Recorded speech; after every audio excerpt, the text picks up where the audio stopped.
A NASCAR Sprint Cup Series season is by no means a sprint. It's a season that spans from February to November, a test of mind, body, and machine. To make it through just one, you have to be tough as nails.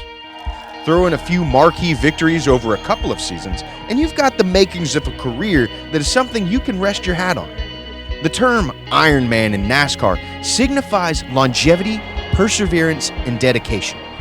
It's a testament to the driver with the most consecutive starts in NASCAR Sprint Cup Series history. Only a select few have received this distinction in over 60 years.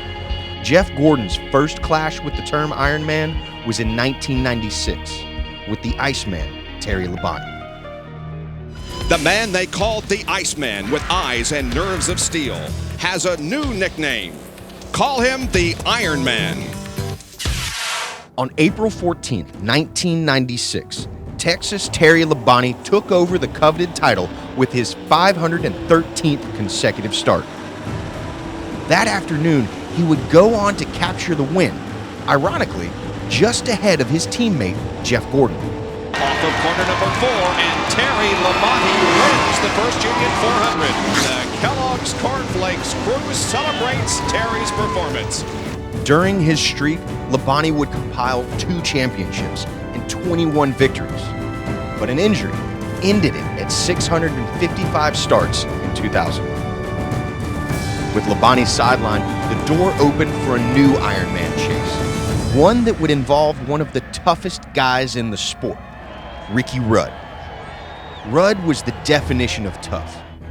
In 1984, he was in a horrific wreck at Daytona. He competed in the Daytona 500 with his eyelids taped open, and the next week at Richmond, he won. All of Rudd's 23 NASCAR Sprint Cup Series wins would come during his streak. But at the end of 2005, the Ironman would hang up the helmet and end his streak at 788 consecutive starts. It would take another 10 years before anyone would get within reaching distance of Rudd's mark. But it wasn't just any driver. Jeff Gordon started his career in 1992. His first race was the last race for the king, Richard Petty. The main thing that separates Gordon from his predecessors is the simple fact that his streak spans the entirety of his career. A career that has seen 4 U.S. presidents, logged over 294,000 miles, enough to get to the moon, and earned 92 wins and 4 championships. 2015 marks Jeff Gordon's final full-time season in the NASCAR Sprint Cup Series, and fittingly, he sets a bar seemingly unattainable for many. That's insane. I don't know how many starts I have, but I know I'm not even close to that. I mean, that's crazy. Think about that. I think I've got like 350 starts or something. That number's so big for me. I'll never have that many consecutive starts. So I've had a tough time just running 36 races in a row. You think you're Ricky Rudd. Probably don't think of Jeff Gordon, but nonetheless, he's fixing to show you that he's every bit as tough as Ricky ever was.